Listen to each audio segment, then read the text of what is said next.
Hello, everyone, and welcome to another episode of Hotline League. It's an exciting evening here in Los Angeles, California, and I am joined, as always, by my constant co-host, Mark Zimmerman. How's it going? It's going good, dude. This is going to be a banger episode. So much to cover. I'm looking forward to talking about the big news like Dhokla to CLG. Dhokla was already on CLG. Well, start CLG starting lineup. There we go. Apparently, Berserker lost his passport and visa. Yes. So, which, while I feel bad for Berserker, it is also hilarious in its own way.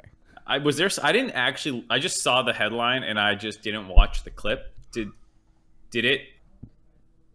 Was there anything about that?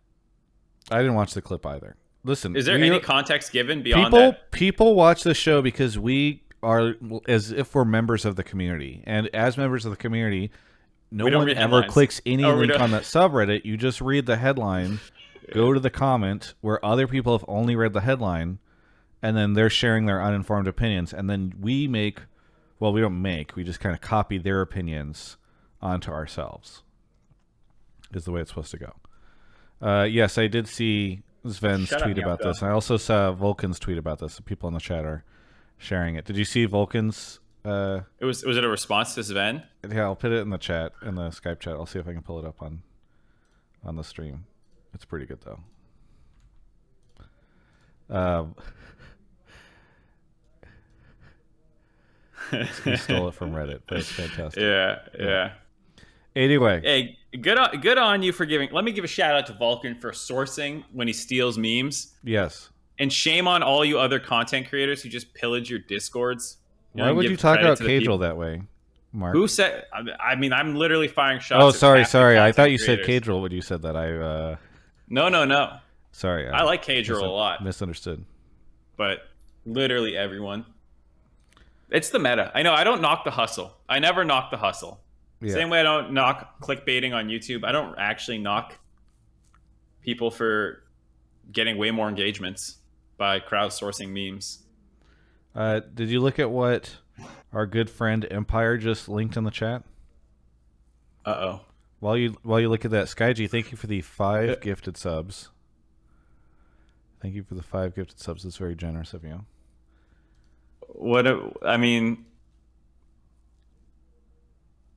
What am I looking at here in particular? I don't know. It's a shit show. That's what I'm getting at. Was Alorum on there previously? Alorum was not. Also, Busio wasn't Wixie with Busio on 100 Thieves Academy last split. Am I missing something? Did the trade happen there? And I think Trevor was also not on there. I don't know much about Trevor. But... we just need Empire to just run our show for us. He actually knows what's happening. Empire, what are our show notes? Cherry Lace, thank you for the 45 months. Slowbro, thank you for the 7. There's nothing too spicy there, but it is interesting. The alarm thing is most interesting to me because I didn't know he had kind of just like disappeared. So he was competing in like more for fun, I think, than like really hardcore trying to go back into the pro scene. And he was like just having fun, living life, I guess. I'm not quite sure. That's cool. He's out on an island somewhere, just on a beach playing. Well, amateur. East Coast is basically an island. It's funny how much stuff gets leaked on the GCD before teams announce their shit. And I think people are slowly starting to wisen up to the fact that the GCD gets updated pretty frequently, pretty quickly. And it's a good thing to check in general for news. If you're ever a journalist in the scene or anything, you can probably catch leaks. The wiki has a way that you can sign up, and it's supposed to let you know if there are changes to it. And I tried to sign up for it one time, and then it never sent me anything. So you probably typed your email in wrong. Yeah. Bravis Gafford anyway. Somewhere out there, somebody's getting really annoyed by how they're getting spammed by these GCD updates. Who the fuck is this?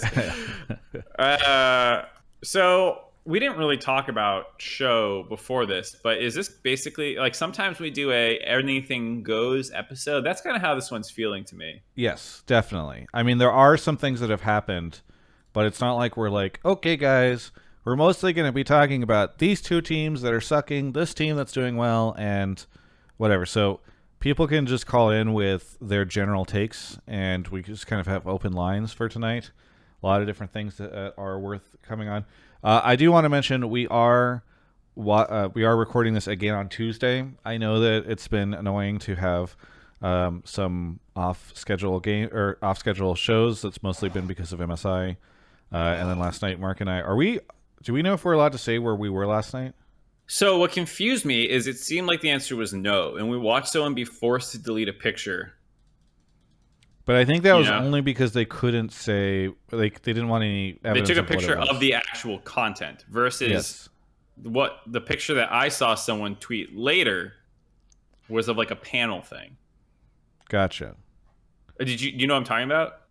No, I didn't see that picture. I'm just going to say that we were at a viewing event for players, which comes out on Holy fuck, I 16th. Can't believe you just said that, dude. You're going to get slammed. They're going to sue your ass. Yeah, I mean, my take is, like, I should say, I mean, I don't think we're allowed to give any opinions or hot takes, but I think we can say that we went to an event for it. And then at a future point in time, we will be able to give opinions and hot takes. But it comes out on the 16th, so everybody go watch it whenever that does happen. There we go. Now I've promoted it. Can they really get me in trouble if I'm like using it as a means of promoting it?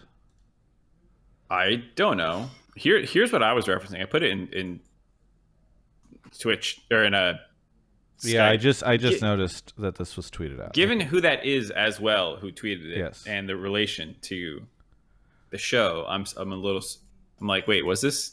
I'm just going to put it on screen. Boom! It's on Hotline League now.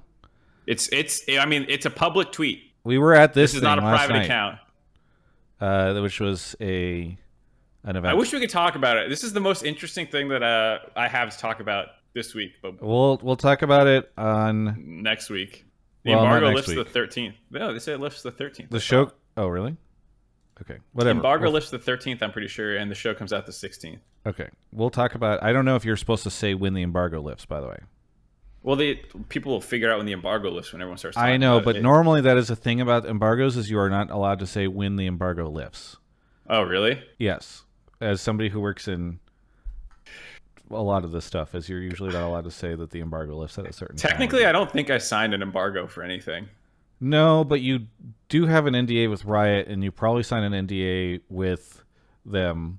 And so I think you're probably under multiple NDAs that you may have just violated. All right, turn the recording off. We're starting Hotline League over. Wipe the VOD. Here we go. Hello, everyone, and welcome to Hotline League. It's an amazing episode tonight. We're going to talk about so many different things. We're watching Barry. We're watching The Boys. We're Sherman watching... in the chat says reported. He also said, hold on, I'll clarify when I was in a different tab, and so I didn't see that, so he didn't tell me. Wait, did he clarify what our situation is with this? Because Danielle tweeting that out is what confused me. Because I'm like, if anyone should be following the strict rules here, you think it would be her. I mean, the text that I had seen had said like, save your hot takes and stuff later. It was not like this is a secret event, so that's why I don't think the event itself was secret. I stopped trying to clarify once Travis went rogue, says Sherman. Okay. Sherman's going to disappear from this chat and pretend he didn't see anything. Yeah, exactly. Sherman? Oh no, that's not me on Twitch. That's a different Sherman. I go by Michael. It's like Twitch. The tanks. Sherman tanks. Someone. Yeah. We are not allowed to provide any additional opinions or anything like that, Arsh. I can tell you that much. But as soon as we can share our opinions, we will tweet about it. And I think we can say this: we want to cover the show whenever it comes out. Yeah, you can expect content from us about the show while it is releasing. Because who's going to get mad at us for saying that? Anyway, all right, let's talk about other things. One, thank you to Alienware and Grubhub for sponsoring the show. We always want to give a shout out. We'll talk more about them later. But is there anything? I I know we just like jibber jabbered for a little bit, but the final thing I want to say is I'm watching Barry, and it's really fucking good. And I can't believe Mark isn't caught up on it because it's the best thing on television right now. I mean, I'm gonna watch it. There's just a lot of things to watch. Also, I almost accidentally killed Mark's cats this past weekend. Oh yeah, I guess that's something to talk about. Travis underestimates cats or actively wants to kill them. It's hard to tell if he's incompetent or evil. You know, the lines can blur sometimes. So the way that he almost killed them, all Travis had to do was come over and open up a can of wet food, put it in their bowls, and fuck off. That's all he really had to do. But he chose to stay around a couple times. I mean, it got more complicated than that because the fat cat was eating both bowls of food because the other cat wouldn't come out, and so we were, I was trying to be helpful. Yeah. I mean, you were also trying to befriend the white cat, who has grown, admittedly, a little grumpier to new people with age and, like, getting a brother he didn't want and stuff. So Travis tried to befriend him. He got swiped at once or twice, trying to give him treats. And then in his panic, Travis apparently did not shut the cabinet to the treats fully, most likely. And the cats got up into that and chewed through the bag to get the treats out and then ate all the treats. And then one of the cats threw up on the rug. And that's not on me. Don't understand how any of that could not be your fault, considering they have I never don't managed control to get what the cat does. I'm not like in the cat's brain. Maybe the cat should take some fucking personal responsibility. Okay. Travis, the cats have never gotten into the treat cabinet when Ashley and I are here. Has Ashley forgiven me yet? We'll find out if we do board game night tonight. Or I mean, not tonight, this week. Great. Anyway, we're going to be taking calls about competitive League of Legends esports. Are you sure? Is there anything else that we're forgetting, Twitch chat? I know we talked about some general things, but it's been pretty quiet. It is like a tougher week to find things to talk about, but we'll still have it. Like sometimes these episodes end up being the best because people call in with like really interesting topics that we don't normally take. So stick around. Donna, so we don't know, has a good take, but she's not in one of the rooms. But I see her typing in Twitch chat. Who does it? Zemelci. Zemelci. Constant issues from people who think that they can put their takes everywhere else. They put their takes, and then they don't even join one of the channels to be selected, and then they go meme in Twitch chat. Oh yeah, Champions Queue is back. Oh, Champions Queue! I thought that thing died. What the hell? Yes, it's back from the dead, and it now has MMR. So it gives players an impending new reason to complain, because now that they've introduced MMR, the queue times will go up. And then the queue times will be long, and then people will say that they can't do it. That's my prediction on what's going to happen. They both don't. Pro players will want the impossible. They will say, don't add any more players because we don't want anybody worse being added. We want to keep this inclusive, keep those other people out. Keep queue times add low. MMR because I don't want to get matched against these bad players on here or have those bad players on my team. And then also make sure that the queue times are still short. In fact, shorten them. Those things are all impossible to do. And some players want voice comms and some don't as well. Right. Yes. So both make them mandatory, but also let me brain off play games. Yeah. So I'm excited. I'm excited to see for the next 2 weeks how Champions Queue does. And then my roommate will complain about how he doesn't have anything to stream. Okay. Let's do. You're already pulling folks into the waiting room? It looks like, right? Yeah, I'm getting some people going, but I'll do the full spiel. Yeah, go for it. All right. So for people who don't know, everyone fucking knows, but I'll do it's the live call-in show. So if you want to go in and get your topics on the show, because this is basically an open mic night, go ahead and join the Discord link that I just spammed in Twitch chat. Make sure to go ahead and join one of the voice channels that when you get in here. That's what I was just giving someone some flack about. Once you're in one of the voice channels, mute your microphone, no mouth breathers. Then in the pleb topics or subtopics text channels, go ahead and write what your take is, or even maybe just some more general questions. I think Travis and I sometimes just shy away from like, what's some advice for league content creation? And we were like, oh, fuck you. But maybe we'll take one of those kind of calls tonight. So I don't know. Everything's on the table. Go ahead, put your take in. If we like it, we'll pull you into the waiting room where you'll hang out until it's your turn to come on air, do a quick mic check, and then you'll be here talking to us. Yes. And if you are a sub, first off, thank you for being a sub. Thank you to, for instance, TomShoe, Retro TP, and Crazy Girl for being subs. But make sure that you sync your Twitch account with your Discord account so you can get access to the subtopics channel. You can put your takes in there, and that moves a little slower. So on a massive, crazy night like tonight where we're flooded with takes, it's going to really help you a ton if you could get access to the subtopics channel. So regardless, that's where we're at. Thank you to Shadowbeam and Matt as well, who just subbed. Can I ask who Travis voted for? Probably nobody that you would know, because I'm guessing you don't live in California. Killer of Heroes, thank you for the prime. Mark, you want to go grab our first caller? Sure. Okay. Off Mark goes. Exactly, Sherman. Sherman knows what's up. Sherman knows what's up. Thank you to everybody who's been showing up on the channel. Noblet, thank you for the prime. Robert Bruce, wow, tons of people coming in right now. Okay. Mark is grabbing our first caller, and then we will be off to the races. Casey Bryan, thank you for the prime. Thank you for the prime. Okay, Zemelci is here. Zemelci, where are you calling from? I'm calling from the United Kingdom. Such a broad area. But anyway, what do you want to talk about on the show?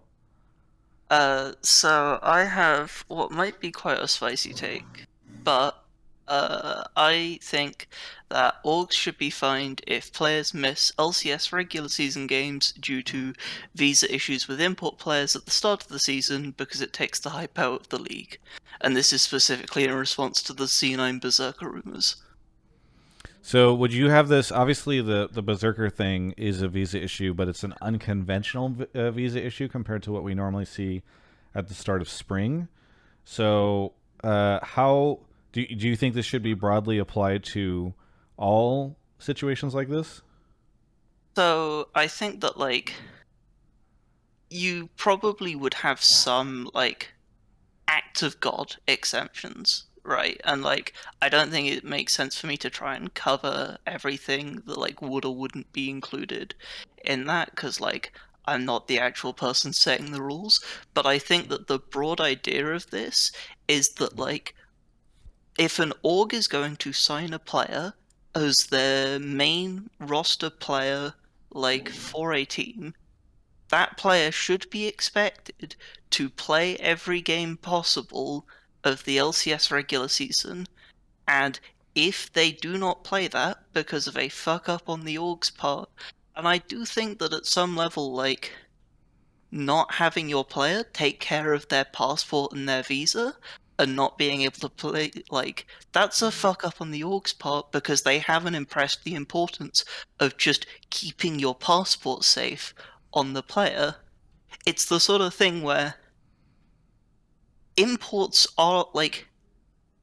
should come with risk. Orgs should have to actively care about imports and, like, have to actually think about if the player that they're taking is worth the potential costs of if they fuck up the, like, bureaucratic side of that. And the easiest way to do that is money. I wonder, and let me ask you this. What would stop every team who has a who has a player that's coming on a visa from being like, and they're a sub. For Summer Split, we have sub Berserker with starting ADC. Well, I guess I think Sven has a green card now. Do we know if he does? Whatever. I believe he does. Yeah, starting ADC Sven. You know what I mean? Like you can just sort of. I think one of the challenges here is you can. It encourages teams to. Starter is not like a. It is an official term, but not really. You know, and so I think people can just cheese it that way. So I don't know how you would police that in this situation. So I think that's actually fairly easy to define because you can just do it by number of games played in the season overall, right? Because an org isn't gonna, like, what we're talking about here is usually like 1 or 2 weeks delays, right? An org isn't gonna take a player if that player isn't showing up until week 6. So I mean, you say that, like but the rules, I feel like we have pardon? histories of that happening. Broxa, for instance. Anyway, sorry, continue. Yeah, but like in the most like you could do it by, for example, if a player plays the majority of the games for that team in that role, and like any like thing that I suggest right now isn't going to be a perfect system because I'm not a lawyer, and I like this is a thing that I thought about for like an hour, 2 hours. Like I haven't covered every situation, but I think that the like there are ways that you could define it such that because teams show the importance and the value of players, right? Like you aren't gonna bring Berserker over and then just not play him in half the games to try and keep him as a substitute because then you're risking losing half the games. So if you had some sort of games played requirement or just something that acts as a way of this makes a player categorized as a starter, and then like if you have your starter like not play, I think also there's a certain level of practically, on the one hand, sure, orgs could technically like rules lawyer their way around it, but it'll be very clear if they're BSing. So on a more practical level, you could literally just have someone like the commissioner, for example, step in if it's very clear that an org's trying to weasel out of things. And this would definitely be unpopular from the orgs, but I think that the LCS shouldn't be afraid to stand up to the orgs a little more and say, like, actually, you signed on to a franchising system, you signed on to the future of the league. If you care about the league, you'll accept that when you fuck up and do things that hurt it, you have to pay a price. What? That sounds Zemelci. You want to hold these teams accountable and try to make it so that they make decisions that are based around the health of the league? That's this is already one of the craziest calls we've ever had on the show. Right. Mark, what do you think of this? So I think your heart's in the right place, and I think there's good reason to want to change and fix this like problem, because a lot of the times it's like, this is the new super team pending week 4 of the split when they have to try and get their legs underneath them, as things are happening. So like I get why you want this fixed. Lock-in tournament was a joke this year. I mean, I think it's a good idea, but if you realistically can't get the teams ready for it, it's just doing nothing.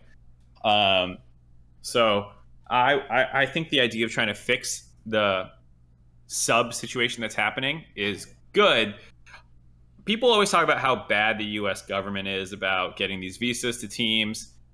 I wonder, like, what's the average turnaround time if you like asked every team, like, hey, send me a timestamp of like when you first sent your email or your mail to the government, and like when you got your visa back type thing. And like if the free agency date is just too close to start a season date for this average, then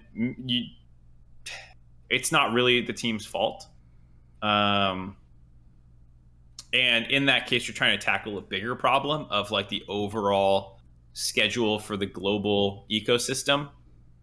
And it's only really a North American problem because we import them. I mean, China imports a fair amount too. I actually don't know how frequently this happens to them. Maybe it is more problems. I don't know what China situation is. That'd be if there's an expert.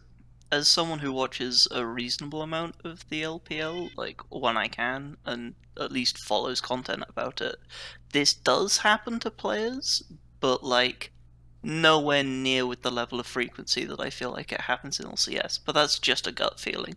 I think it's also less damaging to them because they've got more teams and more players and stuff. So yeah, I just mean like how frequently is like big name player like Nuggery gets signed and then doesn't show up for a period of time, or like those kinds of things. I think it would be okay. Here's an interesting thing that people are always talking about. I want to do some content in esports or something like that. Here's a content idea for somebody who's not me. Go do some number crunching to figure out how frequently teams experience this, how frequently the big teams experience this, and how long it often lasts. So, for instance, like it'd be interesting to know, how many of the starting LCS players were actually fielded in the lock-in tournament this year, and how long it took for teams to get their full rosters going into spring split. Because like we think about it in terms of like 4 weeks or 3 weeks into spring split in some cases, but out of all the games that are played before MSI, what percentage of games is that? You know what I mean? Or what percentage of matches? Like there's a world here where it's like the league could be getting pretty severely damaged if you're like the starting lineups aren't able to play for top teams oftentimes 30%, like for 30% of the first half of the year. You know what I mean? Like I one of the things I like about your take, Zemelci, even if I don't know if you can I don't know how practical it is to fine C9 for having Berserker lose his passport, because there's like complicated issues there around employers can't really like hold people's passports and visas, and I don't know, it's weird. But one of the things I do like about your take is that it's starting to point out that like this is an issue that has only been getting worse over time, from what I can tell. Feels like more and more and more we're having these issues as we import more and more players, and as less North American talent ends up in the league. And in some cases, the issues are getting worse. Now, obviously, some of it might be compounded by COVID or whatever, but like at what point in time do we stop shrugging and actually start to say, okay, we need to address this somehow? Maybe it's a fine system for the teams. Maybe it's a situation where we create extra incentives for teams to run North American players. Maybe it is any number of different things. Maybe you move the signing window up, and so teams are extra incentivized to do that. Sherman in the chat earlier had said that he feels as though teams are pretty incentivized to get players in as soon as possible. In one way, yes. In one way, no. I mean, we send 8 fucking teams to the playoffs at the end of summer. Like, how incentivized are these teams to make sure that they're winning every single game? And so I actually think it's fair to try to do that. That cat in Mark's slap is the one that broke in and got the fucking plastic. He's also the one who hissed at you and swiped at you. He's such a good boy for doing that. Yeah, we hate Travis, don't we? Yeah, he's so cute. I feel like the issue has always been there. I don't think it's gotten worse. I think it's just like recency bias. Because like I remember when we had Piglet and he didn't show up, and we played Keith for 3 weeks. No, but it's gotten worse for the league overall. I don't think so, because there was also that Echo Fox team that literally had to field like 4 subs because like Froggen and like no one was there. It's always been bad. I don't know if it's gotten worse. I think it's dude. Like lock-in this year was the worst it's ever been. Okay, so that is true. That's probably the worst it's ever been for lock-in. But it also doesn't help that like I think a lot of the teams probably drag their feet on like, who gives a fuck. So maybe to Zemelci's point, that's an example. But overall, I do think it is, as a broadcaster, I can tell you, fucking deflating when you're in story meetings all day, like I might have been this week, and you're looking at the teams and you're hearing, I'm hearing grumblings that these guys are having visa issues, and you're like, great, first game of the day, or first like game of their week of the new split, and it's just like, fuck me, LeBron James isn't playing. Cool. Or like whatever. It's just, it's lame. So I think it is a problem. I would like to see it addressed a little bit more, but I would say it's always. I would put it among the issues in the league where over the years we've had more and more issues pop up like these.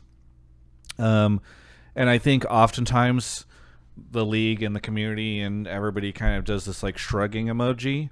But I think it's one of those things where it does hurt the league a lot, and in a situation where we have like a death by 1,000 cuts, and we're asking like, why is it that we are struggling compared to the LEC in terms of viewership growth and all that? It's like, well, this is one of the many, many, many things that we have to deal with that they don't, and it's like, at what point in time are we going to try to address it in one way, shape, or form? So on that point, I do think it's a good one, because I was just saying how like, oh, it doesn't really impact the other league, so it might be hard to convince them to like treat it as a serious problem. But like, it definitely affects us, so we need to figure out something to do about it. And in the same way, it's like death by 1,000 paper cuts. You also means that there's no magic band-aid where it's like, oh, if we just fixed this problem, like the league would be great. I think a lot of times people have been like, oh, just fix the broadcast. Like, it's always like the broadcast sucks. And I think to this point, it's like there's a lot of little problems as well that need to get band-aided up.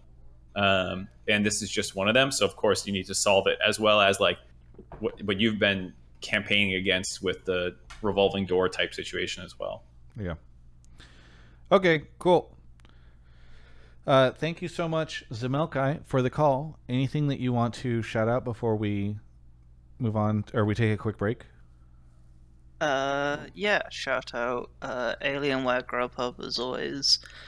And then just shout out to you guys. It's been a rough week personally for different reasons, but like it's just nice to have the content like that you guys put out, and just you gotta go shopping or something and you put a podcast on and it just makes it nicer. And I think that's an underappreciated aspect of what you do as content creators. Thank you. Yeah, also, shout out the success of Cat for Kobe. Goodbye. It's working. You guys might not see it, but Travis is getting worn down. Keep going strong, both in regular life and in harassing Travis for a cat. You want to go grab the next caller? Or no, we're taking a break. I guess. We're taking a break. We're taking a break. Hello, everyone. Let me talk to you about Alienware. Alienware sponsors Hotline League. They sponsor a ton of the stuff that we do here, and they make amazing products, and you can check them out at, let me make sure the link, we're in the process of moving this link around, alienware.com/Travis. It is still up. Go check it out. They have the brand new Auroras, the R13, the R14, fantastic machines, as well as some other fantastic notebooks, monitors, accessories. We love Alienware. They do amazing things. And we've got some cool stuff in store for you all that I'm going to be able to promote in the near future. But in the short term, I just want to say thank you so much to Alienware. One of the really cool things that I will mention is I have started working with a new editor slash video shooter at the LCS and across wherever. He's a dude that just recently got out of college, and he doesn't have a badass desktop. And so I was able to talk to Alienware, and as part of Travis Gafford Industries, he will be getting a badass desktop sent to him. And it was a fantastic thing where I talked to my person over there. I said, hey, is this something we can make happen? They said, sure, I'll order it right now. Let me know what specs they need. And we were able to get that going. So it's those little things that I know you guys don't always see because they're happening behind the scenes. But it is a situation where this partnership is not just about a logo. It's not just about me saying alienware.com/Travis all the time. It is oftentimes about these things that they do behind the scenes that actually legitimately help the partnership and the business and the content creation. So thank you so much to Alienware for sponsoring the show and all they do. Mark, you want to go grab the next caller? Yeah, I guess. Can't talk about Alienware more. What? Robert Bruce, thank you for the 5 gifted subs. Thank you, Robert Bruce, coming in hard. As well with the Prime, Casey Bryan, John G365, and Danny Grimm. We got some more, but first we have WardenWinter here. WardenWinter, where are you calling from? Today I'm calling from Washington, D.C. Washington, D.C. And which are you... How can I tell the difference between you and Winter's ward? I'm the old boomer that talks about legal stuff, and he's the zoomer who does tweets. Okay. All right. But again, that's how I know there's the two of you, but how do I know which is which? Is there like a trick? This one likes Cosmere. That's how you think about it. But again, how do I make sure that... how do I know one of them likes Cosmere? How do I know that it's WardenWinter that likes it, not Winter's You Ward? use your fucking brain. What do you want to talk about on the show, WardenWinter? So I wanted to talk about how the LCS, particularly how they use like the LOL esports page, is really missing out on a lot of opportunities to build hype between seasons and to actually tap into like the audience in between the end of MSI or the end of spring and the start of summer, and there's just there's nothing there on the news page, for example, that talks about or builds hype in this period. And I know we're 10 days away or something, but you'd hope that there would be something there ahead of time. So yes, I'm looking at the site right now, and actually, wow, I did not. The three most recent posts are June 3rd. They have something about amateur, which is whatever. Doesn't build hype at all. May 17th, they have something about the latency issues at MSI, their big post. And then May 12th, support your favorite teams with in-game content. So this is an interesting topic. In the past, here's where I'm curious about learning about what you would like to see here, WardenWinter. Because in the past, they used to have a big editorial team that made content for the site. And I used to get frustrated because while I did not feel they were pushing my stuff out of the world, it felt odd because I was Riot's competing. Third-party media is already in such a really rough spot in the League of Legends esports ecosystem. And so Riot coming in and basically being able to compete with third-party media by making their own stuff on lolesports.com is a website was covering the stuff. It felt pretty bad, especially because they have the bigger microphone to shout that stuff out. They have, team is way more likely to say yes to Riot about doing content with them than a third-party media entity. And so I often, for many years, was frustrated by the fact that I perceived Riot as... What are you laughing at, Mark? I'm not laughing. I'm groaning. Why? Go ahead. Finish your take. Finish before I respond. No, Mark. Let's hash this out right here, you and I. All right. You're viewing them You're so far away from your microphone, by the way. Dude, what are you mad they do the dive too? Because they No, I'm not mad that they do the dive, but I don't. Here's things that used to happen on here. They would go and post. I'll never forget. I forget the player, but a C9 signed some player back in 2014 or 2015, and Riot's we got the exclusive interview about the signing. And I used to be oh, wow, right? You're jerking yourself off over the fact that you managed to get an exclusive interview with a player from your league where you guys had access to the information ahead of time before any third-party people got it. And a bunch of folks, here's the thing. I know the knee-jerk reaction in Twitch chat. I'm not even looking at it. You're laughing at it. No, there's just one thing in there that's funny, which is I'll never forget. And then you go, I forget the player. I forget the player. I don't forget the article. And I don't forget the self-masturbatory oh, we got the exclusive. I'm good job, guys. Exclusive. We're announcing a video game. So I remember just being wow, this third-party media space is so fucked in general. And then you have Riot just kind of further freezing people out by creating their own content around the stuff. However, I think my frustration was that very often their answer to content, third-party content, their answer to this coverage stuff was just to copy what everybody else was doing. And in fact, they still kind of do this in some ways. During MSI, they had they created some extra content for the YouTube channel, and the extra content for the YouTube channel was just another Talking Head podcast, of which there are already a million of them, including Diaphoria. And so I was this is so fucking lazy that they're just it's oh, well, yeah, what do we need? We need additional content for MSI. Let's create another Talking Head podcast. And so I've in the past, I've been frustrated with kind of the way that they have leveraged this website to create hype. So WardenWinter, getting back to your point, what are the types of things that you would like to see on lolesports.com that you don't see now, and where's your frustration? Well, so one of the things I think is really easy that they could do is something like a Twitter embed with all the teams, just the official team Twitters, having a little lists option there that highlights them or brings attention to the teams. So that way, if there is breaking news that a team tweets, you can also find it here in kind of this hub that they have access to, that you can leverage that space with just a little portion of the screen. And then other shoulder content around upcoming narratives. So if you want to say, that give an announcement of this is our upcoming schedule as even a preliminary basis. I know there's the schedule page as well, but that just got updated today, I think.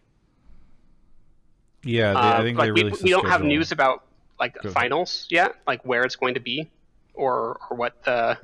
I think we do have the dates now, but yes, I. Well, I am trying to figure out how I want to say this. I think that they are most likely to announce finals information on the very first day of of summer, so that's where I would be looking. But for other things, yes, I agree that like you could have stuff here. One of the things that I kind of like about what you're saying, WardenWinter, is like use this webpage as a way to showcase other stuff, even if it's just teams videos where like they're announcing their information. If it is a Twitter feed with their latest stuff, like use this website to help grow the league. Yeah, I think that's pretty fair. Exactly, because all the teams are producing content, either shoulder content or other hype content that is supposed to benefit the league as a whole. But the league's official website, as LOL Esports is what they push as the official website, doesn't leverage any of that content except sometimes partway during the season. So and they should really do something with that in between seasons. They do push some content, like the podcast The Recall, which just went up today, is on. You have to click the news thing, and then you'll see a lot more things coming out than that Academy thing that Travis is talking about. There's moments and memories from MSI, something about TFTs, Dragonland set. All the way up at the top, you click lolesports.com, and then there's the tab that says news. Yeah, if you go to lolesports.com/news, you'll see more stuff. Dude, I bet you that fucking nobody clicks on that shit. I have to imagine. So I did click that, but then if I click summer, like for building hype for what's upcoming, then it just has the CB LOL thing or things from last split. There's nothing that highlights to summer in events if you want to know like what's coming on next. The right side you click summer, and yeah, there's like stuff from last year. Well, it's just because they don't have any summer stuff. Again, I mean, it's cool that you went here, WardenWinter, and you clicked on the news tab at the top, and then you clicked on summer.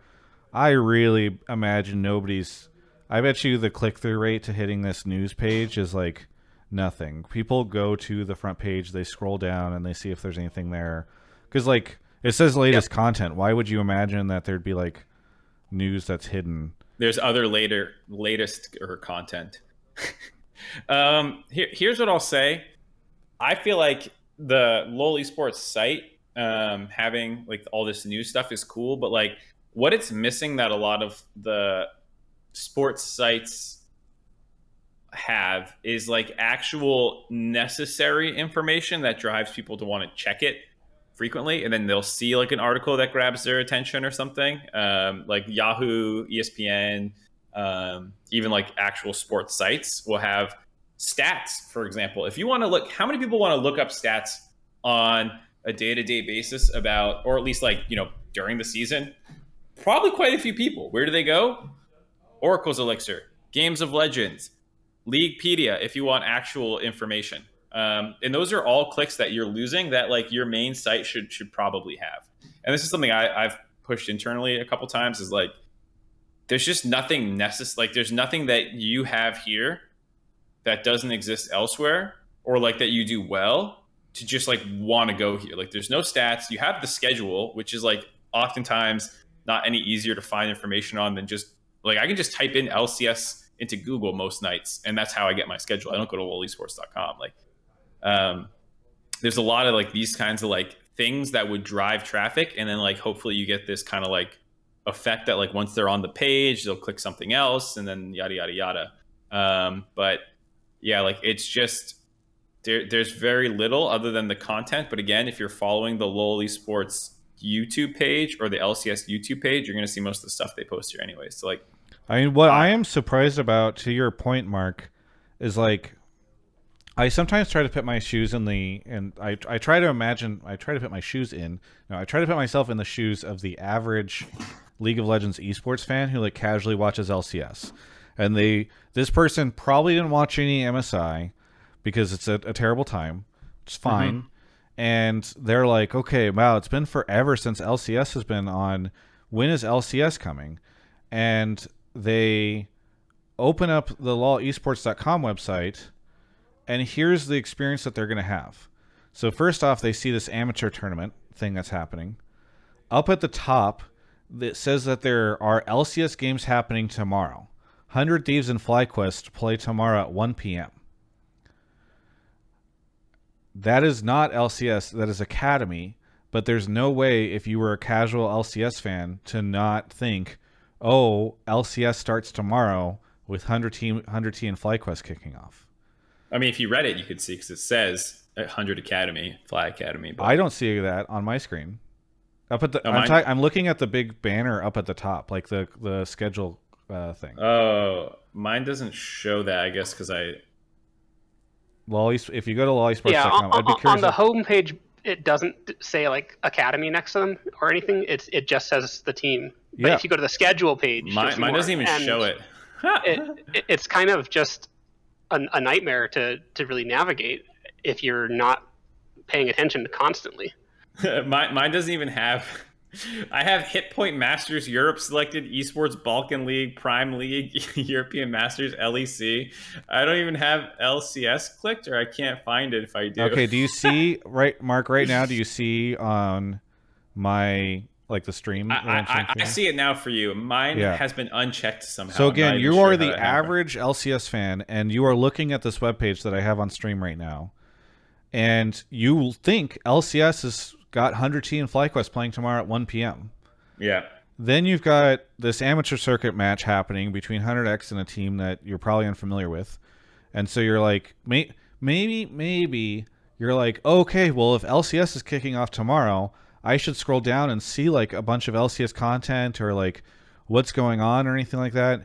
You see an Academy or you see an MSI podcast from Rift Reaction because Spotify and Riot have like the sponsorship thing.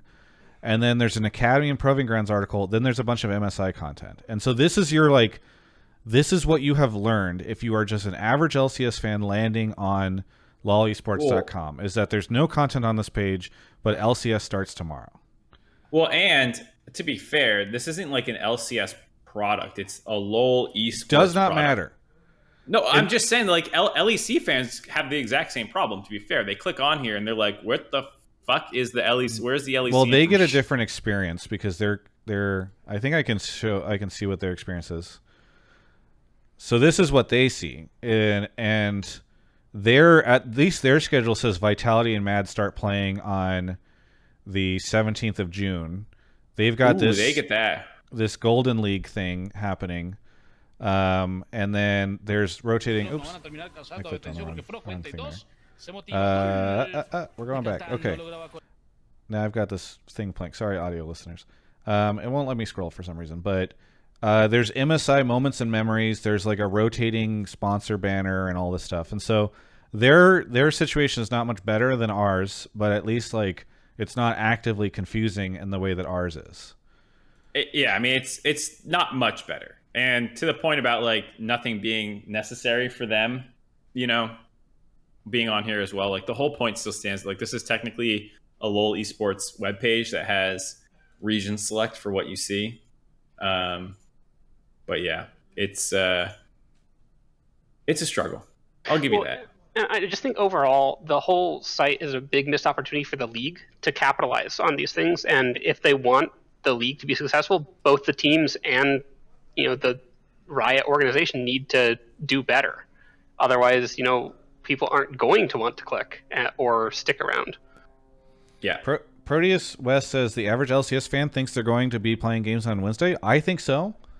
Why? Like the average LCS fan probably, it's unimaginable to me that the average LCS fan is like, where I should go, like the LOL wiki or what is it? The wiki? Yeah, you guys know what I'm talking about. Leaguepedia. Thank you. Leaguepedia. And like go to find the schedule and I really appreciate the work that Leaguepedia does, but that's like a resource for the more hardcore fans. It is not a resource for the average fan. I mean, realistically, the average fan doesn't even go to lolesports website. They go to Twitch, and if LCS is streaming, they click it. Have they, at this point in LCS's history, have they ever played games on a Wednesday? That's my point.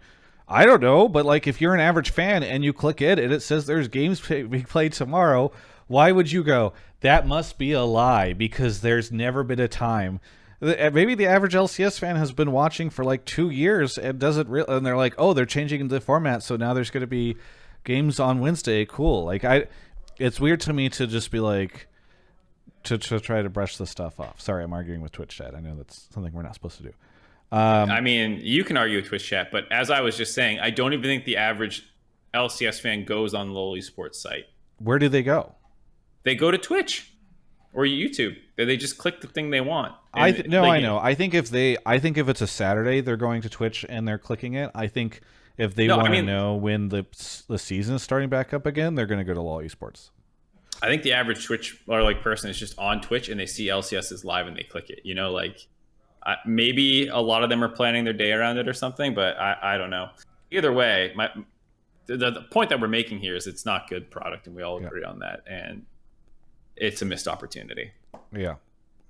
And I think in some ways actively misleading and confusing. So, WardenWinter, thank you for the call. Anything you want to shout out before we go on to the next caller?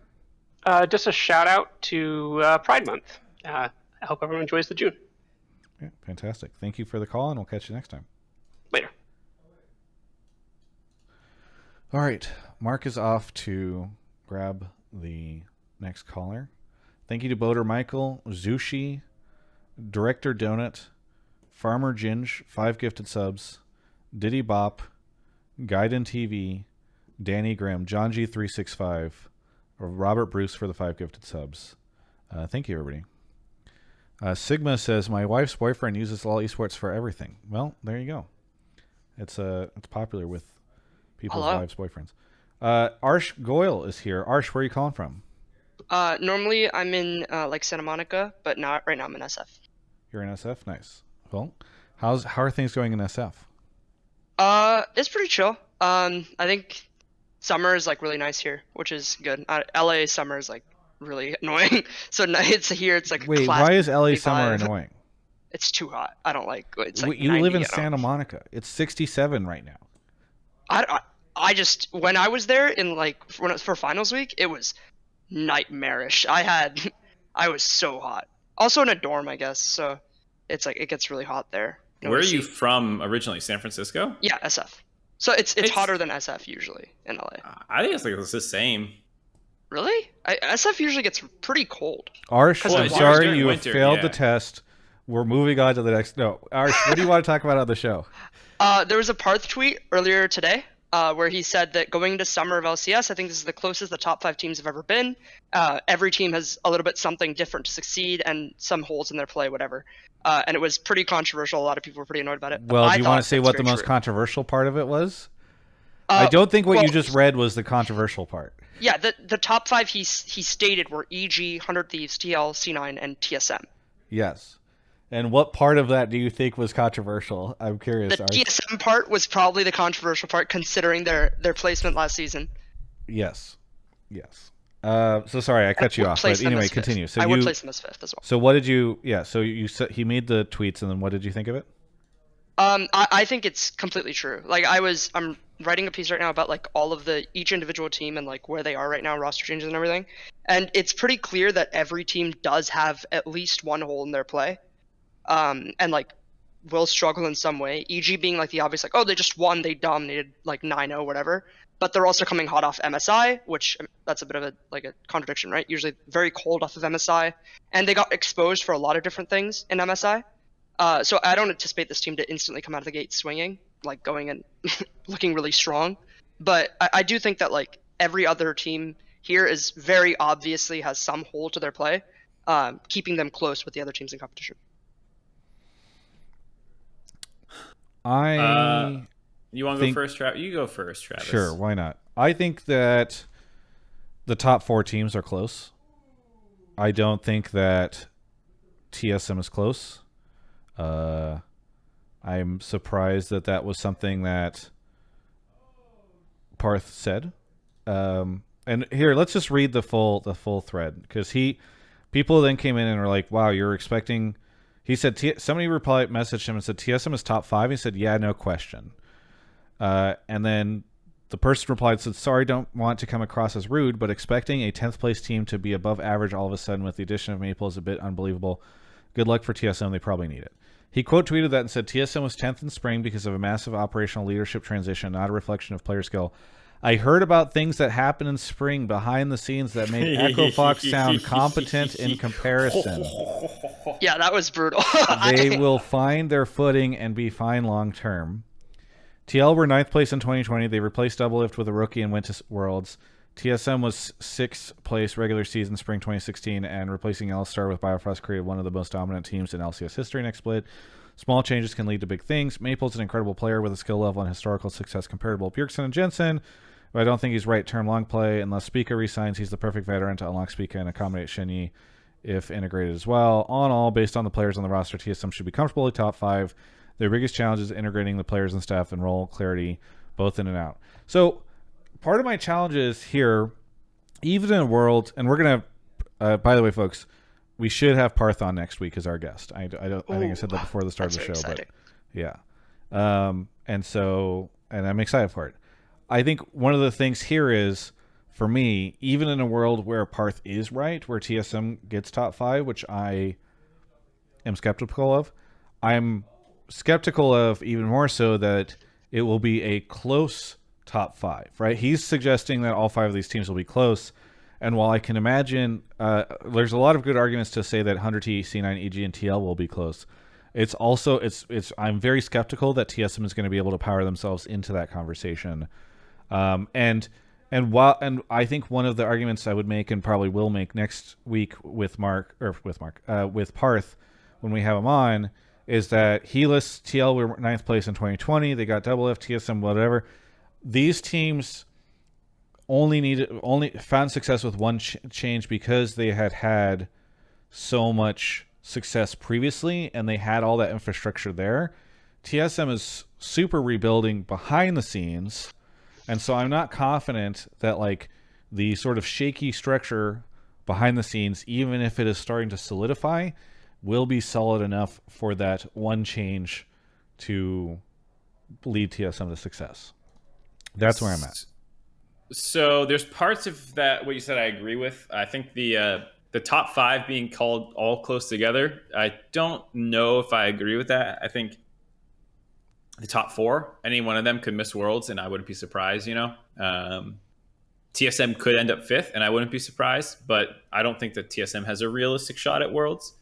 One of the things when comparing to those other rosters, not just the organizational infrastructure kind of being there, but also those were basically super teams that imploded due to behind the scenes reasons.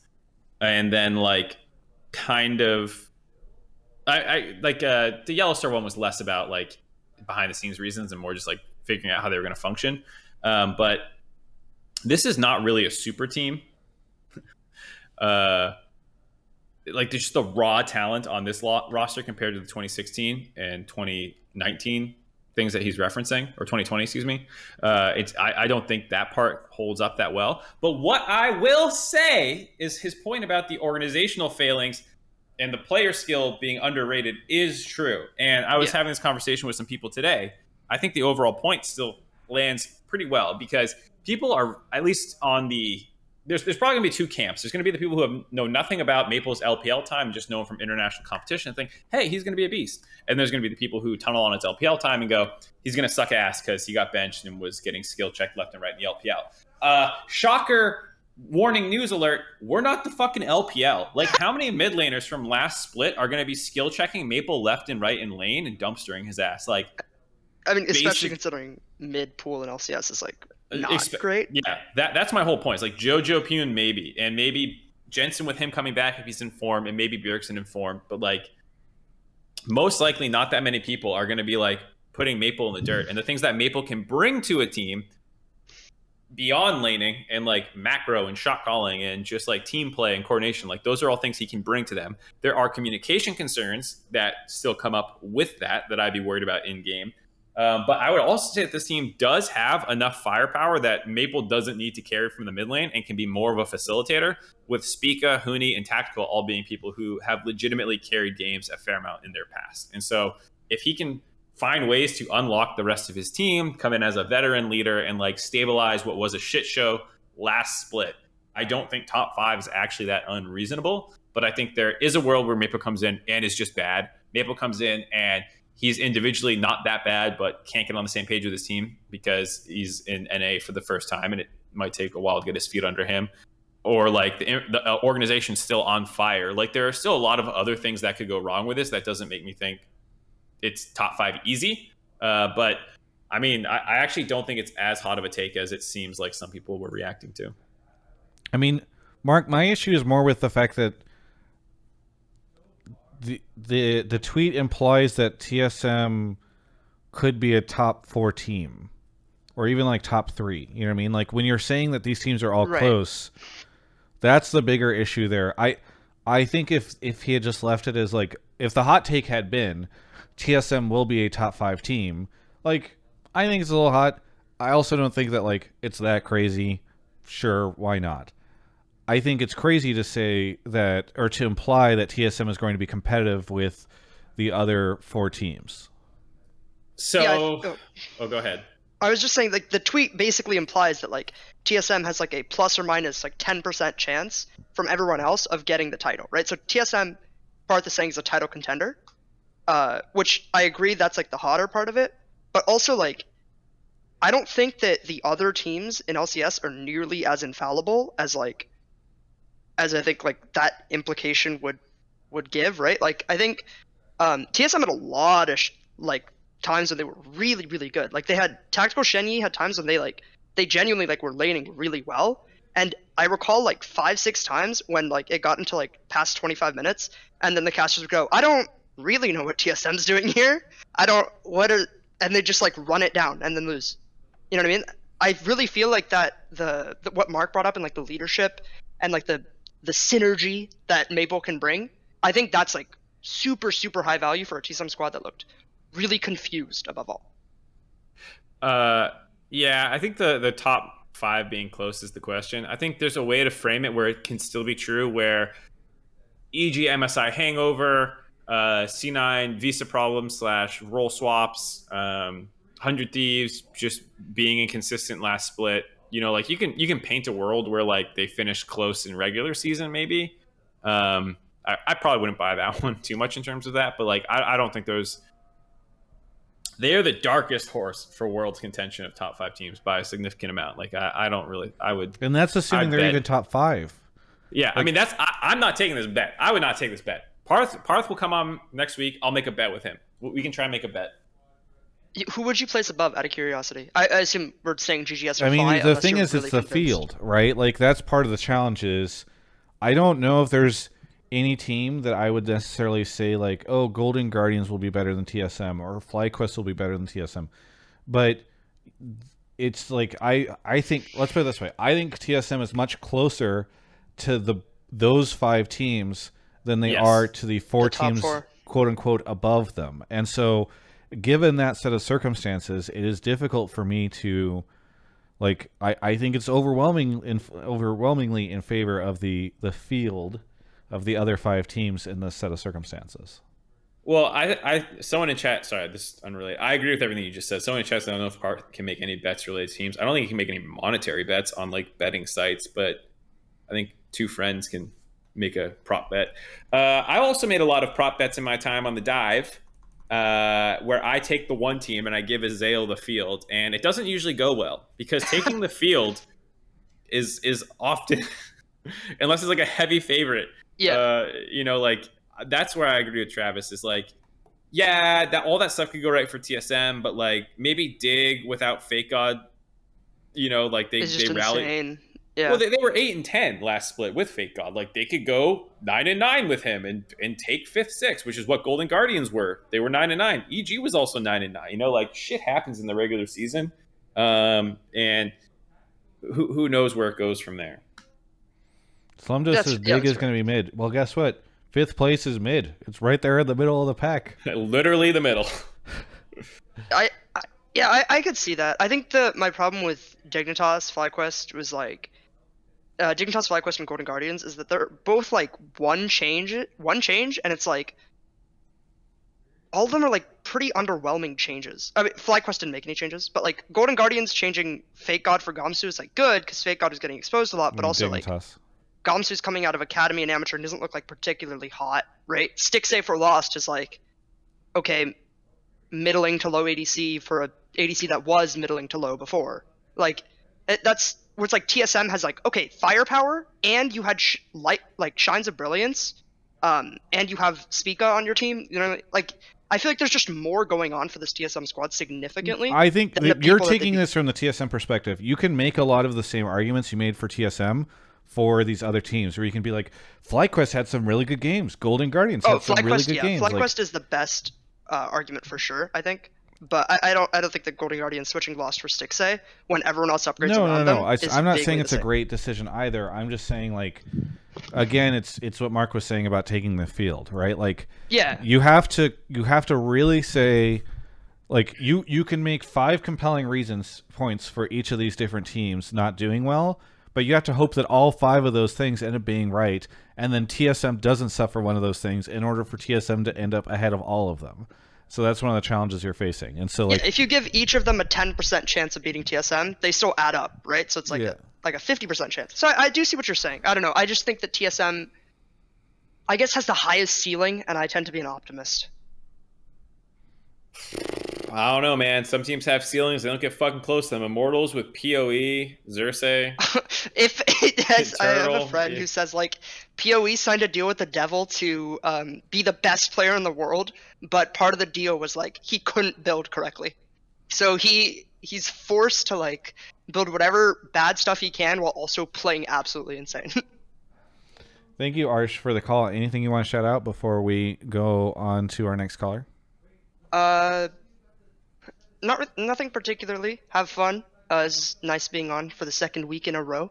Yeah, I'm excited for LCS. Yeah. Thanks for coming on. We'll catch you next time. Catch you next time. It was a fun call. I like these open mic nights sometimes where you just get all sorts of interesting stuff. I feel you. You want to go grab our next caller? Could people hear Kobe casting from the other room? My God. Get it together, Kobe. Okay. Where are we? No new subs, but that's okay. We're hanging out. I will probably be playing some Genshin after Hotline League tonight. I'm glad I took the nap beforehand. I'm getting my second wind. Mark should be here in a second. You guys do hear Kobe? Tell me if you actually hear Kobe, because it would be good to know, so that I can talk to him, because it is pretty loud. Yeah, whenever you want, Marcy, we can play. We can do that. You guys can't hear. Okay, great. Thank God for this microphone. Any other microphone, and you would definitely be hearing him. Okay. Hello, DansMovie. Where are you calling from? Detroit suburbs. The suburbs of Detroit. What do you want to talk about on the show? So my take was, Jesus. As though, Jesus. Like, as bad as Danny, well, not as bad, but even with how MSI went, like, I still think Danny and Jojo are still the future of the LCS going forwards, but they can also still be the worst players on their team. I know that conversation came up a while ago, like after, we going back to the LCS finals, and people are like, oh, they can't be the worst player on the team, but I don't think they were the worst player on the team, but they did great at MSI, and they are rookies, and it's impressive going forward. And the conversation of being the worst player on our team happens all the time. Wait a minute. You just tacked on that MSI bit from your actual take. Your take today, 7:31 p.m., said nothing about MSI, and now you're changing it on me. Well, no, Danny, okay. What? I still think they're the future of the LCS. They did okay at MSI. Like, you can't forget MSI just happened. The worst players on their teams that managed to... They're the worst player on the teams. They managed to win the LCS. You watch Vulcan, bro? I love Vulcan, but that dude, like, he's probably better than them in the playoffs, but during the MSI, he inted his face off. Yeah. Jojo went toe-to-toe with Faker, Xiaohu, and Caps and looked great, looked fine. Not like he was better than them, but he didn't get hard exposed like half of our fucking mids do when they go to international competition. Yeah, that's why I think they still look great, even though they kind of didn't look great. Well, you did say specifically that they were the worst performing players on the team, which I think is what Mark is taking issues with. The first line of your take when you put it in Discord was Jojo, Danny are still a future of the LCS, but they could also still be the worst players on their team that managed to win LCS. But at MSI, I would argue Impact had worse performances than Jojo post group stage and the actual Rumble stage. I think Impact had some tough matchups. I think Vulcan had some oopsies. I think Inspire was probably the best. Then Jojo, then Impact, then Danny, then Vulcan, probably. Looking at the totality of the tournament. Jojo got hard exposed by Caps in like the first game they played. And like in actual Rumble stage, Jojo was fine.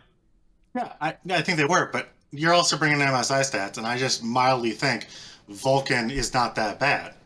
Like, I get that, what you just said, now you're bringing MSI stats where you say, like, but Impact and Vulcan definitely had worse games than Jojo and Danny did.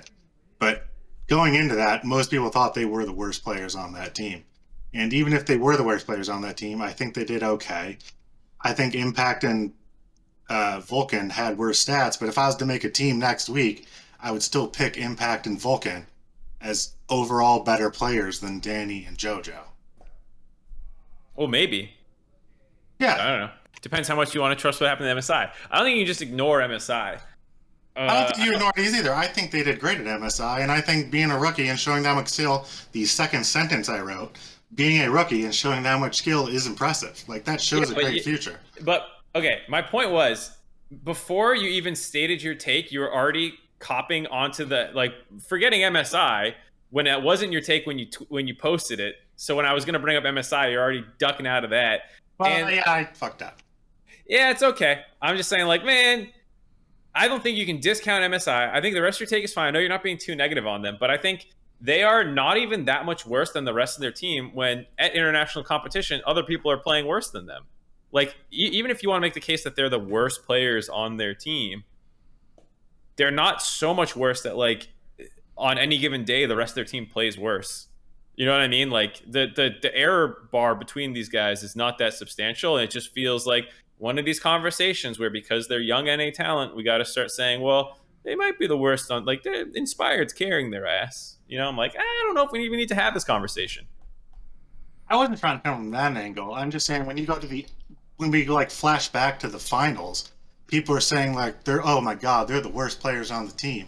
And it's like, even if they are the worst players on the team, like, you have that conversation all the frickin' time. Like, when Samsung Galaxy won Worlds, people are saying, like, Crown could only fucking play Mazikar. He's a shit mid laner.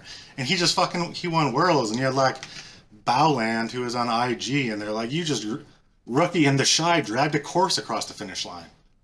Like, just because the conversation of them being the worst on their team doesn't even mean they're bad. Like, I still think they're future of the LCS. I think they played amazing at MSI, and it looks like, you know, that's an impressive format as a rookie. First time going to Worlds. I don't know why there was ever, on the outside of this, it feels like you guys are almost in agreement, where both of you guys are like, yeah, people should, like, not be giving Jojo and Danny all the shit that they give them, and, like, hyper focusing on if they are the worst players on the team or not. I think Mark's point is, like, let's just stop talking about them being the worst players on the team, because, like, it's just a weirdly irrelevant conversation to be had. And so I think Mark's even at the point now, Dan's, where he's like, yeah, like, to your point, they're good players, they're on the team, they do well. Like, let's just even move on from ranking them against the other three. Yeah, I mean, like, I thought that conversation was, like, kind of interesting after the tournament. Because I even made that case, like, yeah, you could make the case that they were the worst players on the team. But after MSI, they were not the worst players at that tournament. And it feels like we're just ignoring the most recent data point to continue a conversation that wasn't super important anyways. Oh, I mean, upcoming season, I don't know. I just still see some of this stuff every now and then when I'm buzzing it. And it was like, how are they, even if they're the worst players on the team, they're still, like, good. And maybe they're not the worst players on the team, but I don't know. You see Vulcan and Impact doing stuff. If I was to make a roster next week, I still would put them on the lower end. Like, I, I know I'm not forgetting. I don't want to like knock out what MSI happened, but if I was to draft picks next week, I would still have Impact and Vulcan and Inspired probably above Jojo and Danny. But I still think they're really promising. But this, like, when you're drafting for next year or next. I mean, if I was drafting for next year, I would probably want the 2 North American rookies that don't take import slots and will be around for a long time. Like that's also part of the challenge is like I just don't.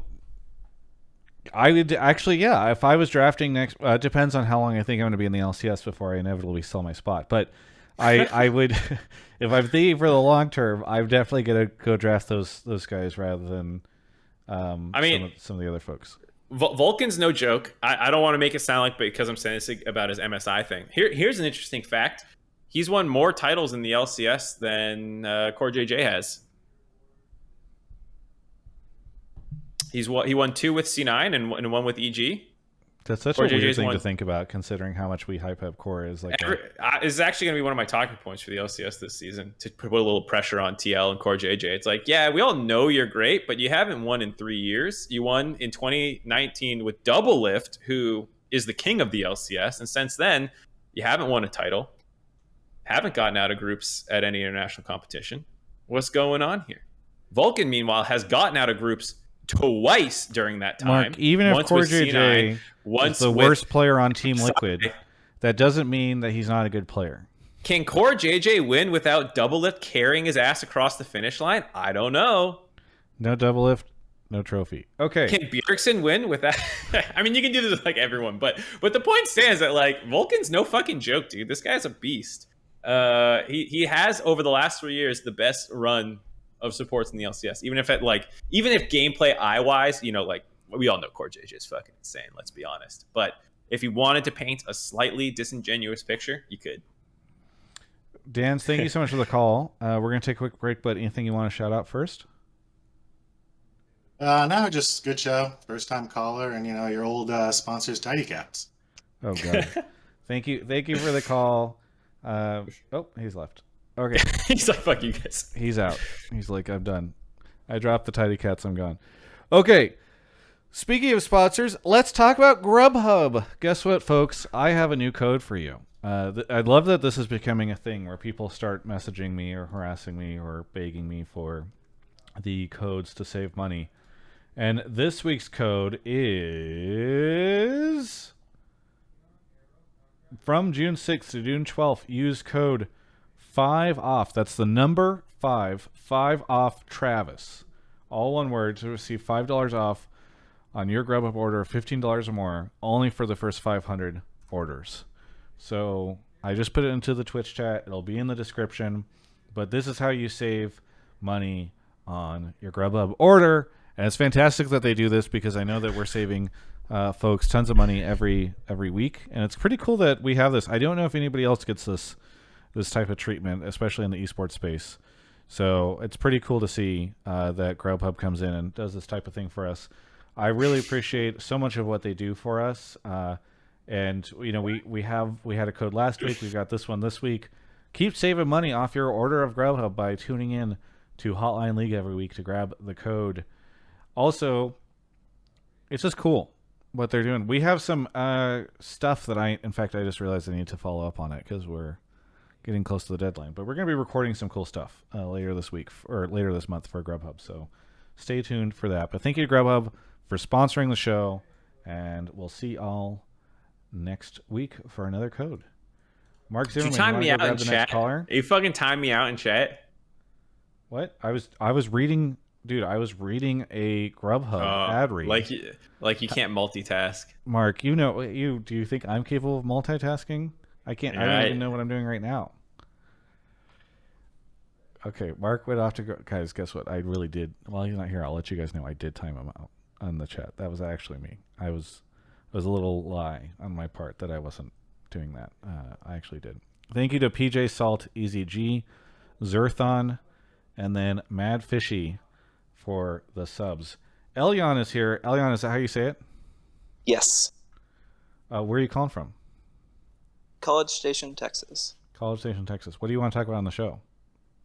So I called to talk about the broadcast. My take was that over this last split, it started off a little bit rough, but it got progressively better and will continue to get better going into this next split. Why is it going to get better? Yeah, I think that this team of broadcasters and talent has had more time to get to know each other and see what everyone is good at, what people are bad at, and they're going to play to those strengths a lot better this season. I think even throughout the last split, some of the spotlights on players and talking about the game got better, and I am hoping that that will continue to happen. Mark, you might know a little bit about that, but that's kind of where my take is right now. I mean, it sounds like you think it'll get better just because they've had more time. That's like your main argument. When you say got better, what do you think got better? So at the beginning, I think some of the broadcasters, it's hard to not compare it to EU, where every week watching the EU stream, they would talk about missing the fans and stuff like that. And I think the NA broadcasters also missed the fans, but didn't express it. So it was just a silent arena. And as someone watching the stream and not hearing about fans, it wasn't exciting for a little while. But eventually, I remember Dash specifically starting to talk about not having the fans in the stadium and how that was bad, but he wanted to get them back. But just letting viewers hear that is good for them because it makes it about them also. Well, let's get into the more specific take, which is about if the broadcast will get better. Mark, will the broadcast get better? I know you guys are in these big meetings the last couple of days. I know because my roommate's been gone to talk about this stuff. I know you probably can't reveal the changes you guys are making, but what's going on behind the scenes that you can talk about for broadcast stuff? I'll say I think what the take is largely talking about is cool with me. There's not like a big change coming. The way you're talking about this, it's not like a big. There's no big change coming. It's still just the LCS. There's like, I don't think this is a big spoiler. Like the LCS 10 thing, I think they're going to go a little harder on in summer than they had going on in spring. So you'll see some cool stuff there. But otherwise, I don't think there's any big changes coming. And to your point about like getting better with time, I think that will happen. So. Yeah, I don't know. I thought you were gonna be more negative at the beginning and be like, this part sucked, I still need to work on this, but it's getting better. I thought the getting better part was gonna be like a little thing you stapled on the end, but then you were nice. So I don't actually have that much to say. Well, let me be a little bit negative then. I think maybe at the beginning of the season, I remember watching a few of the analysts, and there was some segments where they focused more on the talent on the desk than the actual new players in the LCS. And I was like, I want to hear about Kumo and Takui. These are players I've heard of, and you're not talking about them or telling me about their stats or what they've accomplished in other leagues. But as the season went on, it became more about the players, and that was the improvement that I was talking about. So also the kind of maybe lowest moment was the LS drama as far as how the broadcast handled it, but that was kind of unfortunate in and of itself. Lowest moment, how? I'm curious. When they broke it live, which was impressive, but then not pushing for more answers on behalf of the fans when that is probably the biggest thing that's happened in the LCS in the last 2 or 3 years. It's like getting LSN and the excitement around him, and even the broadcast building that up as one of the big things to watch throughout the season. It sucks that it happened that way, but it did. So, but I have a question. Why aren't you more mad about all the supposed journalists who work in this scene, who every offseason love to tout their horns about all their predictions and they report on all these other things, and then they all got silent as soon as it was about LS? What happened? I mean, I don't think the broadcast is anything too different. When there's a big change, we report what we know, but we don't go digging usually. Classic whataboutism from Mark Zimmerman right now. That's what I'm throwing at you right now. What about these other people? I mean, to be fair, it is a weird thing that the broadcast has had conversations about before about what our role in the ecosystem is, because one thing that we have that does not compare to traditional sports is that Riot Games is the developer of the game as well as being the NFL and ESPN. Like, we are all of those things combined. And you, as a broadcaster, get privileged information through other pillars. So, like, a league ops person is right next to me, oftentimes. Or, like, people who work on the broadcast are in comms, like, listening to, like, things that are going on, because they're just, like, recording mic checks, and, like, you're gonna hear shit there that is private information.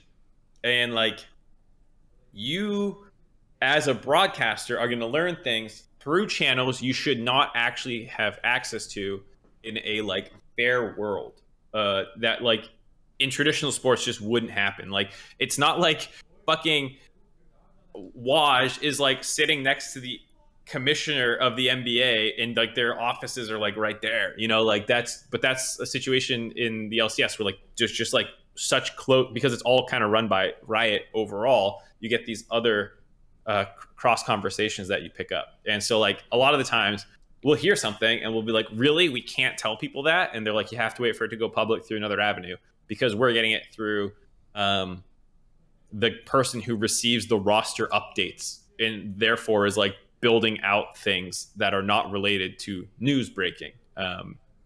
So, like, Waj, whatever. I'm not saying I'm working as a hostage. I'm just saying that, like, it can be tough to be a broadcaster learning things through non-official sources and then being like, well, how do I talk about this now? And you just hope that it comes out through one of the other channels. Elyon, thank you so much for the call. No problem. You were very positive about the LCS broadcast, and then there was not much more to say about it. But is there anything you want to shout out before we go on to our last caller? I mean, just to push back on what Mark was saying, you can use the criticisms that the community has when these things happen and just ask Jack on air, like, what's going on? And then he looks like the bad guy when he doesn't want to give information about what's going on. How did we get him on air? Oh, is that going to be difficult? When they're embroiled in controversy and you get invited on air, yeah, that's we can't like, we don't have any means to force them to come on, or, like, what, we're gonna fucking find them? That's technically not, like, we're the broadcast, not the operational branch of Riot. Like, we don't have that privilege, actually. Like, no, I can't. You explained it really well. Yeah, I mean, it sucks. I am on the community side, in these situations, and I think the community complaining has hopefully, I think that last split hopefully has opened some eyes into the transparency issue in the LCS right now. Funnily enough, something we watched yesterday also made us feel that way. But no, just shout out to you guys and all of the broadcast. It's always really enjoyable to spend time with you guys on the weekend. So thank you. Thank you so much. We'll catch you next time. Mm-hmm. Are you reading that message in Twitch chat and agreeing with it, Mark? What message? Oh, see, I Play Victor said, as a casual fan, nothing's more annoying than I have this cool story. Sorry, I can't tell you guys. This is not a thing in any traditional sport. Every training camp, ESPN shows players literally fist fighting and no one releases a story and why a coach left. Yeah, I agree. But ESPN didn't get that footage because their operations, the NFL as an operational team, was there, for example, would be a big difference between the two. But I agree, the whole, I know it happened, but I can't tell you is frustrating. I hate that. I hate doing that. I think it's also just tough because there's no... ESPN's gone, Yahoo's gone. There's no entity in the space that is able... And even when they were around, they weren't inking deals to go do these, like, training... Like, the teams are producing all their own content, and so they are sanitizing it before they put it out into the public. And yeah, there's not sucks. Like let's not embed a reporter at a team the way that like you'll do that through traditional sports media. Yeah. Yep. Okay. Anyway, on to our last caller. By the way, thank you to Dan Jr. for the Prime. Mark is off to grab the last caller, and we should be good.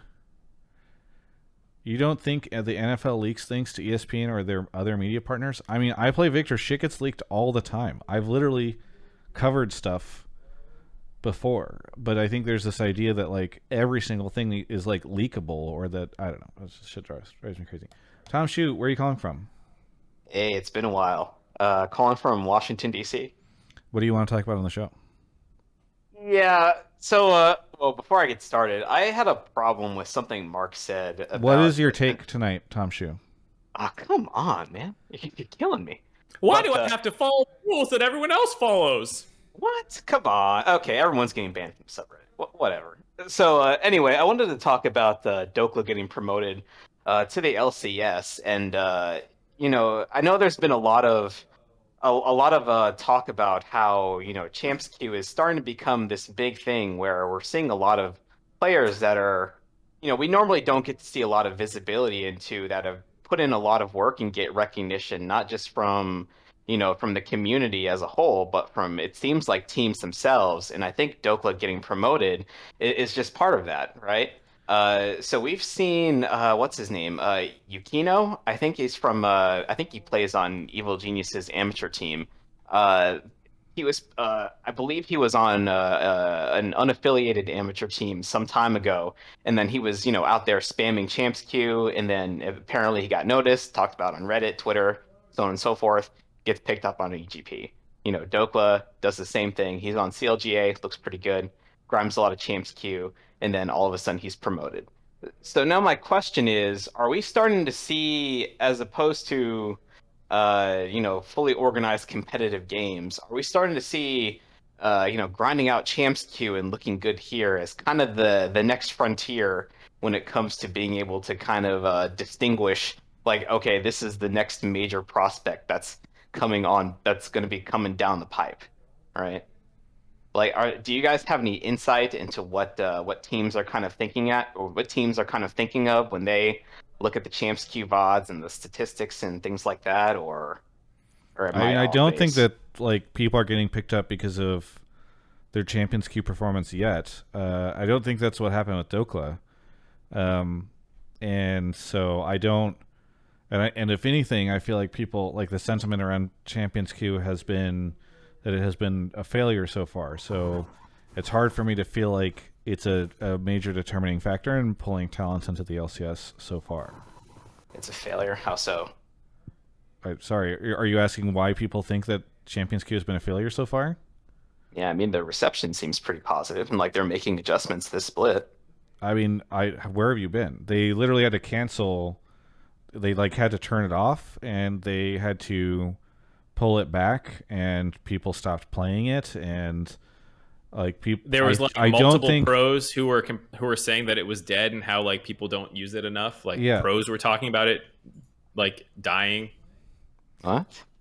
Okay, so we're having some temporary bumps in the road as things get adjusted. So are we still considering it as an overall positive for the scene?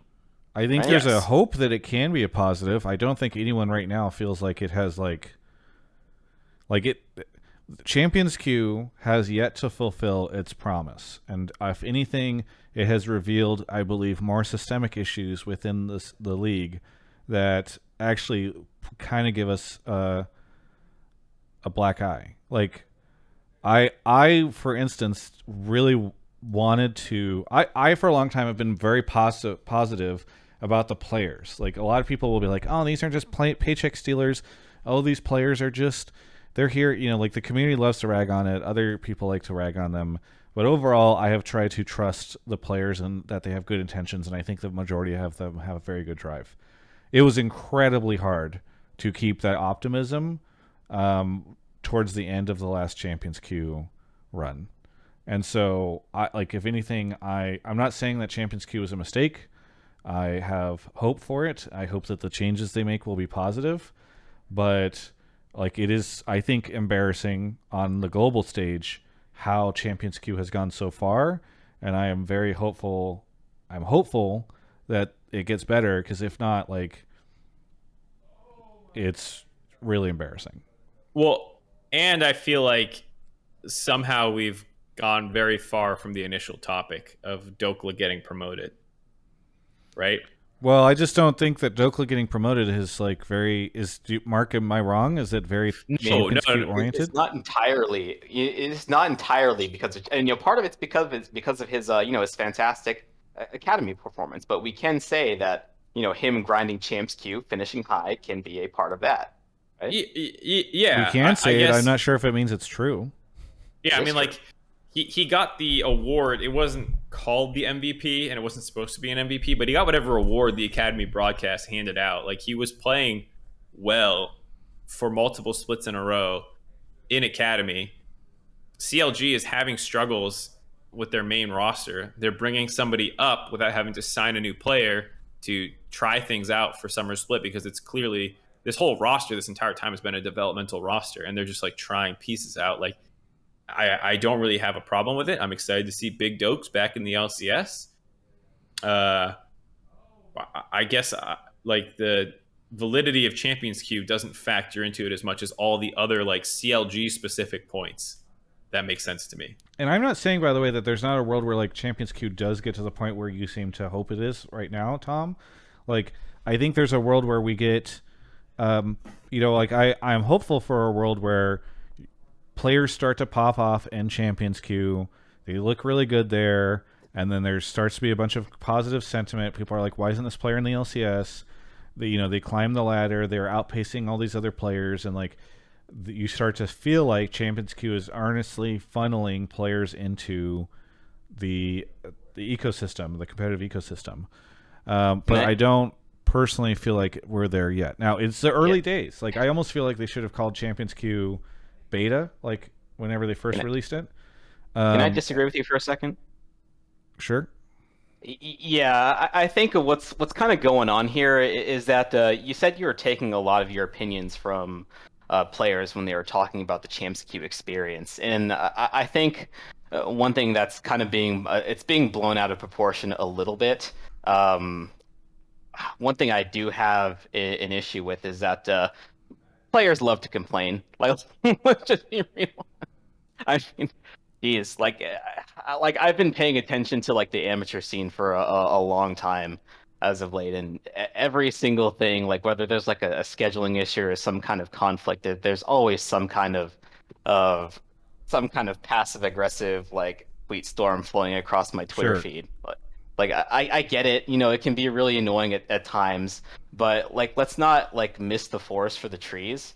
And we still agree that overall the current format of amateur has been a positive thing for the scene as a whole, and we shouldn't be letting the momentary issues that we have during the implementation. And now you're talking about the broader amateur ecosystem. It's an analogy, and the same thing goes for Champs Queue as it does for amateur. Like, I'm saying that we shouldn't let issues in the implementation get in the way of the overall idea and the spirit of the idea. I'm not saying that they should cancel Champions Queue or anything like that. I'm just saying it hasn't been a success yet. Well, like if you ignore the fact that it hasn't been a success, you can't actually make the changes in order to get it to the place it needs to be. Yeah, and that's why I disagree. I think it has been a success so far, and I think we're blowing any incidents that have happened out of proportion. So LCS, Mark, go ahead. So two things. One, complaints will always exist for any system. There's always someone who's not getting served properly compared to someone else. Like, right, I'm with you on that. But the amateur scene did not need to get temporarily shut down because of these problems that were cropping up, where for Champions Queue, it had to be shut down. And it was to the point where there was hardly any games going on during one of their seasons because all the teams that got knocked out stopped playing. All the players that were scrimming weren't really playing. There was a very small population size. And so, like, did it fail? No, I don't think anyone would say that, like, Champions Queue is a failure. But I also, to Travis's point, don't see how you can call it a success when it couldn't even get through 2 full splits before it had to get taken down. I don't think that's a valid argument. So you're essentially just telling me that players are just taking breaks. I'm not sure what that's kind of getting at. Here's an argument for you. You don't believe the players, but But the Players Association wrote where we could have done better in their 1-year recap. Champions Queue got off to a roaring start and faced declining numbers in large part due to core features we knew were critical but not present at launch, like matchmaking. We should have been a more consistent advocate for delaying the product's launch until it had a feature set that was ready for sustained competitive ladder eminently ready. Like the Champions Queue, which was mostly championed by the NALCS Players Association, even like the association as a whole and the person leading it feels as though it launched too early and it was missing features. So it's hard for me to understand how there's a world in which like this thing has been a success whenever they're saying like, oh, it's out too early and like it shouldn't have been out yet. And to combo onto that, the whole point of Champions Queue is to provide the players with a better practice environment. And the criticism that the players had faced by the community and certain people was that they don't take their practice seriously. So they were handed this environment, which supposedly fixed a lot of the problems, and then it died. And that spoke to the criticism that people had, because even I would say, yeah, take some time off. But people were taking months off and not playing Champions Queue once they got eliminated. And you have, at that point, a 2-month break, unless, some of them did go to Korea later. But it's like, this is what your job is, So I think that was one of the reasons that people had concerns about. As Travis just highlighted, it might not have had all the features that the pros wanted, and that's why they stopped using it. But either way, the fact that it had to undergo cosmetic surgery and like have these features like attached before they were ready to launch it again. Like if you ever develop a product ever for any sort of software, if you ever need to pull it down shortly after launch to tack on more features because the user base is disappearing, like that's a problem. And that's not even just like a Champions Queue specific. That's like any product that has that problem isn't going to need. I don't think, again, not saying it's a failure, but like also you can't champion that as a success so far. Yeah, I still think we're missing the forest for the trees here. Like that's a nice a nice euphemism. I'm not sure what is. Tom, explain to me what the forest and the trees are in this moment.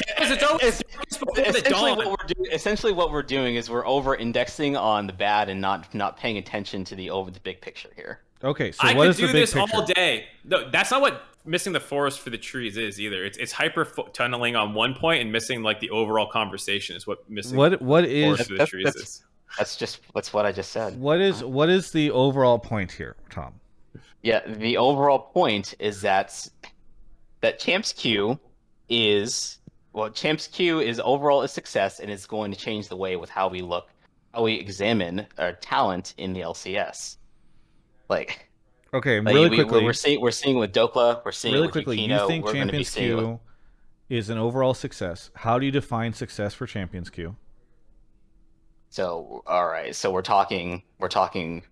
So our teams essentially our teams like keeping close eyes on players that are playing Champions Queue. Are they watching VODs? Are they analyzing amateur players for promotion? Are they watching academy players? Your metric for success is, are teams engaged with Champions Queue and using it as a means to scout talent? It sounds like. Yeah, our players using it as practice tool. There's multiple metrics you can use as a success. Okay, right? so far players mostly have not been using it as a practice tool, and people have been disappointed with how little they have been. And there's little to no evidence that teams themselves have been making. That's cherry picking. Like I just saw Whoopley type in chat saying that teams are keeping a close eye on Champions Queue. I think that part is. Yeah, I mean teams also keep a close eye on solo queue, dude. That's what the whole job of a scout and a coach is, to track these things. If it's not doing something tangibly better than the pre-existing situation, then you can't call it a success. Like I kept a close eye on solo queue all the time. Like we scouted Phoenix out of solo queue. Like we scouted players out of solo queue all the time. That's like if Champions Queue isn't doing a better job of that, which it's far too early to say if Champions Queue is doing a better job. But your point that like Dhokla and Champions Queue were tied together. It's hard to know if that's true without like just asking the people who made the decision. Like, was it because he was on your academy team doing great, or was it because of Champions Queue? Well, Phoenix was scouted before Champs Queue was even a thing, right? So honestly, like Champs Queue should, in theory, be a better tool for scouting players since they're playing against better competition. Yeah, it should in theory, Tom. But the point is, you can't call it a success if we don't know yet. Because my point is that people already track solo queue to scout players. And why are we calling it a failure? If we're saying we can't call it a success I have yet said based on the data. Here's what I've said so far. This is a false dichotomy because we never called it a failure. We keep no. I said I feel like it's been a failure so far, Mark. But that's because I said feel multiple like, times it's not a failure. Yeah. Mark and I are on different points here. I would say that so far, Champions Queue by and large has been a failure. I feel like it's exposed like embarrassing aspects of the North American player base or like the LCS player base, and I think that it has like the fact that we've had to like bring it down, I think is like a not a good sign, and there's a lot of stuff that have been issues there. Regardless, the one thing, Mark, and I will agree on is that you cannot say that it has been a success so far. Mark and I also, I think, probably hope that it becomes a success. Like, we're not like, yo, fuck this thing, it's over. I'm not saying cancel Champions Queue, it's done. But I just think that there's a lot of work to be done. And I think it's like, if you're looking at Champions Queue, the way it has been happening so far, and your takeaway is this is a success, and Dhokla is now going to be competing in the LCS because of Champions Queue. It's really hard for me to do that. Here's first of all, that's taking my point. I'm not saying Dhokla only qualified because of Champions Queue. And second, I think it's because Champions Queue just existing on itself is already considered a success. Like, do we see all the positive comments, from the pro players when Champions Queue first released? Yeah, but did you see all the negative ones a couple months later, and how the subreddit turned to a witch hunt against both like the entire pro ecosystem in North America because of its lack of utilization? Like, you can't just look at the time that people liked it on launch because it was a shiny new thing and ignore the conversation that happened 2 months later, again, because of this product. How are you going to ignore the second half of the conversation?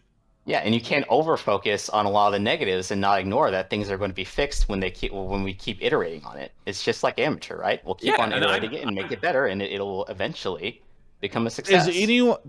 Tom, at any point in time in this call, have you thought that Mark and I are suggesting they should stop trying to iterate on Champions Queue? Or have I said to only focus on the negative? I'm just saying that, like, yes, right now, Champions Queue is going to look good again because it just opened back up and it's the start of the season and people are hot for it. But how is it going to look in a month from now? How is it going to look in 2 months from now? Like, what is it going to actually be contributing to the scene is my question.